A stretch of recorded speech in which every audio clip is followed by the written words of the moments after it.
यहाँ पर दोस्तों अभी आप देख सकते हैं मैं YouTube का फर्स्ट पेमेंट रिसीव कर चुका हूँ यानी ले चुका हूँ। और दोस्तों यहाँ पर हज़ारों और लाखों लोगों का यही सवाल है कि YouTube का फर्स्ट पेमेंट कब आता है, कितना समय लगता है, किन किन प्रोसेस से गुजरना पड़ता है।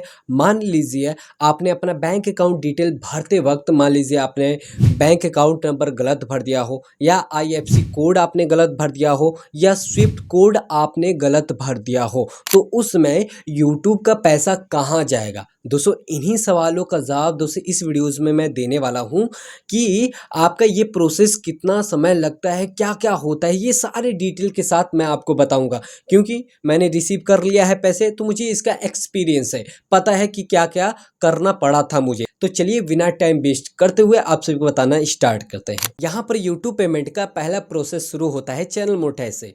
जब आपका चैनल मोनेटाइज हो जाता है, चाहे महीने का 1 तारीख हो, चाहे महीने का 20 तारीख हो, यूट्यूब अपने निर्धारित समय पर आपको पेमेंट देगा। ठीक है, भले से आपने 20 तारीख को अपना चैनल मोनेटाइज किया हो, चाहे 1 तारीख को मोनेटाइज किया हो, अपने समय पर यूट्यूब पैसा देगा। उसका समय क्या है, आपको 21 से 26 तारीख के बीच में आपके बैंक अकाउंट तक आपका पेमेंट आ जाएगा। अब दोस्तों हम ये बात कर लेते हैं, आप देखते हैं अक्सर कि आपके YT स्टूडियो में डॉलर पर डे यानी हर दिन काउंट होता रहता है। जैसे कि आज आपने इतना कमाया है, आपने अपना जो कि है डॉलर देख लिया कि आज डॉलर मेरा इतना बना है, कल मेरा इतना बना था, परसों मेरा इतना बना था। आप YT स्टूडियो में देखते हैं कि पर डे काउंट होता है, लेकिन दोस्तों यहाँ पर आपके YT स्टूडियो में ही पर डे काउंट होता है, आपके एडसेंस अकाउंट में महीने का पेमेंट काउंट होता है। जैसे कि यहाँ पर आपके YT स्टूडियो में 1 महीने का डॉलर मतलब काउंट हो जाएगा, तो 1 महीने का डॉलर आपका यहाँ पर एडसेंस अकाउंट में भी काउंट हो जाएगा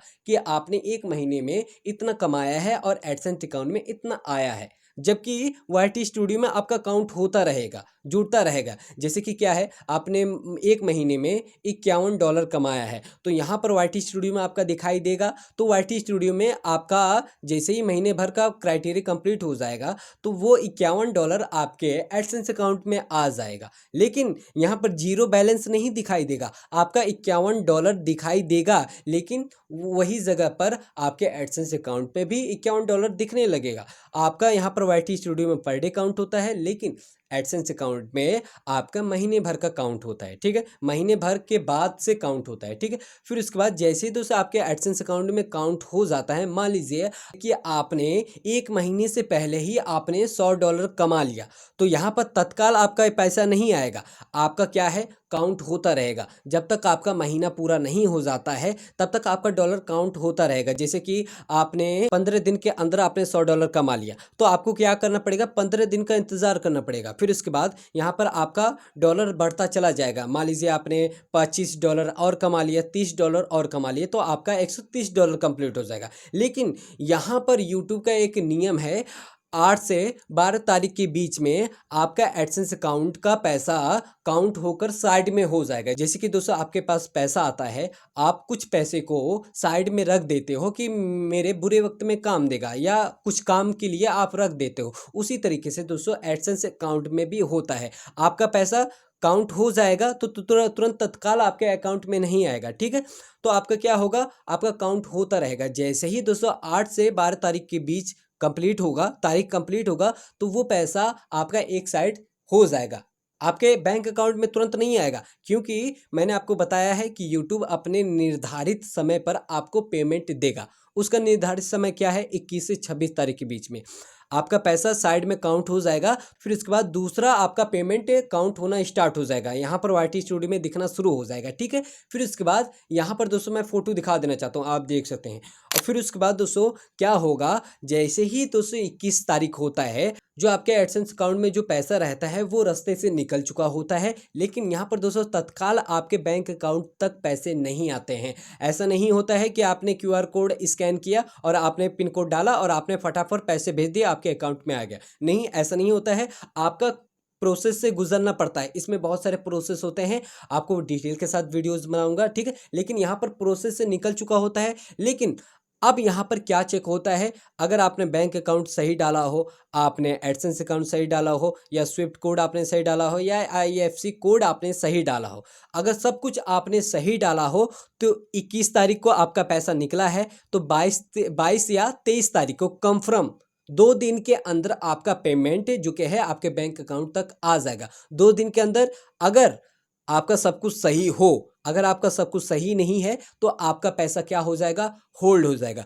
जो मेरा दिक्कत हुआ था, मेरा स्विफ्ट कोड का दिक्कत हुआ था, मैंने स्विफ्ट कोड गलत डाल दिया था। और यहाँ पर दोस्तों बहुत सारे लोगों का सवाल होता है, मान लीजिए आपने बैंक अकाउंट नंबर गलत डाल दिया हो, लेकिन आप भूल भी गए हैं कि मैंने ये बैंक अकाउंट नंबर डाला था। फिर उसके बाद जब आपने बाद में देखा, पता चला कि ये भैया ये मेरा बैंक अकाउंट नंबर नहीं था, मैंने गलती कर दिया, तो यहाँ पर क्या होगा, आपका पैसा रुका रहेगा, आएगा नहीं। ठीक है, दूसरे के पास चला भी नहीं जाएगा, ऐसा नहीं होगा। यहाँ पर दोस्तों क्या होता है, जैसे कि मैं अंबेडकर नगर ज़िले में रहता हूँ, ठीक है, फिर अंबेडकर नगर के ज़िले में तो क्या है, अलग अलग पिन कोड है। जैसे कि मेरा 224176 है तो 224175 भी है, 77 भी है, 78 भी है। फिर उसके बाद दोस्तों वो होने के बाद फिर उसके बाद दोस्तों गाँव आता है। उसी तरीके से बैंक अकाउंट जो नंबर होता है ये अलग अलग क्षेत्र का होता है, अलग अलग बैंकों का होता है। मान लीजिए आपने दूसरे बैंक का डाल दिया, भले से वो एसबीआई बैंक हो, भले से वो पंजाब नेशनल बैंक क्यों ना हो, तो आपका पैसा रुका रहेगा। जब तक आप सही तरीके से बैंक डिटेल नहीं डाल लेते हैं, आपका मैसेज आएगा कि आपका पेमेंट है जो होल्ड गया है, यानी प्रोसेस में है, अभी रुका है। जब तक आप अपना बैंक डिटेल सही नहीं करते हो तब तक आपका पैसा ना ही किसी के पास जाएगा, ना ही किसी के पास आएगा, आपके एडसेंस अकाउंट में दोबारा आ जाएगा। यहाँ पर मैंने बताया ना कि आपका एडसेंस अकाउंट में जो आपका पेमेंट रहता है वो एक साइड में रखा रहता है,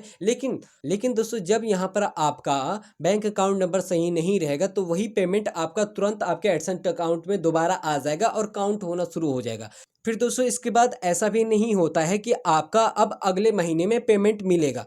आपका क्या होता है, 21 से 26 तारीख के बीच में यूट्यूब वाला आपको बताता है कि इतने तारीख को मैं पेमेंट आपके बैंक अकाउंट तक भेज दूंगा। लेकिन अगर आपका होल्ड हो जाता है, आपका रुक जाता है, तो यूट्यूब वाला इस तारीख को फॉलो नहीं करता है, इस नियम को फॉलो नहीं करता है। बस आपका क्राइटेरिया कंप्लीट हो गया था, आपका पेमेंट निकल चुका था, इसका मतलब मुझे आपको पेमेंट देना है, यूट्यूब वालों को आपको पेमेंट देना ही देना है, तो उसमें तारीख नहीं गिना जाएगा। अगर आपने जैसे ही अपना बैंक अकाउंट नंबर सही डाल दिया या स्विफ्ट कोड आपने सही डाल दिया, ठीक है, तो आपका तुरंत 1 या 2 दिन के अंदर में आपके बैंक अकाउंट में पैसे आ जाएंगे। यहाँ पर दोस्तों 21-26 तारीख के ये रेंज बताता है कि इतने तारीख के अंदर जो कि आपको मिल जाएगा। तत्काल आपको पैसे नहीं मिलते हैं, आपको 1-2 दिन का इंतज़ार करना पड़ता है। लेकिन अगर आपके बैंक अकाउंट डिटेल्स में कुछ गड़बड़ी है तो आपका पेमेंट होल्ड हो जाएगा, आपका पेमेंट वापस आ जाएगा। और दोस्तों इस बात को भी आपको ख्याल रखना है, स्विफ्ट कोड मान लीजिए आपका गड़बड़ हो जाएगा तो चल जाएगा, आपका बैंक अकाउंट नंबर भी आपका गलत हो जाएगा तो चल जाएगा, आपका स्विफ्ट आईएफएससी कोड भी गलत हो गया तो चल जाएगा। लेकिन आपको इतना भी गलत नहीं करना है। मान लीजिए बाई चांस 99% आपका मिसमैच हो जाएगा, यानी बैंक अकाउंट मैच नहीं करेगा, लेकिन 1% चांस है, मान लीजिए आपने बैंक अकाउंट नंबर दूसरा डाल दिया, लेकिन 1% चांस रहता है मिल जाने का। अगर आपका बैंक अकाउंट नंबर किसी दूसरे के साथ मिल गया तो आपका यूट्यूब का पेमेंट किसी और को मिल जाएगा, उसके बैंक अकाउंट में पहुंच जाएगा। लेकिन जब भी आप अपना बैंक अकाउंट डिटेल भरें तो आप बड़ी सावधानी के साथ भरें। और यहाँ पर अगर आईएफएससी कोड का मसला हो रहा है या स्विफ्ट कोड का आपको दिक्कत हो रहा हो तो आप मुझे कमेंट कर सकते हो कि आईएफएससी कोड कहाँ मिलेगा, किस जगह मिलेगा। तो यहाँ पर मैं आपको बता भी देना चाहता हूँ, आपको क्या करना है, आपको गूगल पे चले जाना है और यहाँ पर जिस भी आप बैंक का स्विफ्ट कोड या आईएफएससी कोड जानना चाहते हैं, मान लीजिए स्विफ्ट कोड आप जानना चाहते हैं तो आपको सर्च करना है यहाँ पर, जैसे कि मैं एसबीआई का सर्च करना चाहता हूँ तो यहाँ पर मैं लिखूंगा एसबीआई मेन स्विफ्ट कोड, तो यहाँ पर दिखा देगा जो आपका मेन स्विफ्ट कोड है। यहाँ पर जिले का अलग अलग स्विफ्ट कोड होता है, लेकिन यहाँ पर अगर आप मेन स्विफ्ट कोड डाल भी देंगे तो भी कोई दिक्कत नहीं होगा। मैंने खुद डाला था और मेरा फर्स्ट पेमेंट आराम से मुझे मिल गया, मैंने रिसीव कर लिया, जिसके आप वीडियोज़ में देख सकते हैं। दोस्तों इतना प्रोसेस से आपको गुजरना पड़ता है और ये प्रोसेस आपको फॉलो करना पड़ता है। तो चलिए दोस्तों, आशा करता हूँ आप सभी के सारे डाउट्स या प्रश्न आपके क्लियर हो चुके हैं। तो वीडियोज़ को लाइक करके चैनल को सब्सक्राइब कर सकते हैं। मिलते हैं ऐसे नए वीडियो के साथ।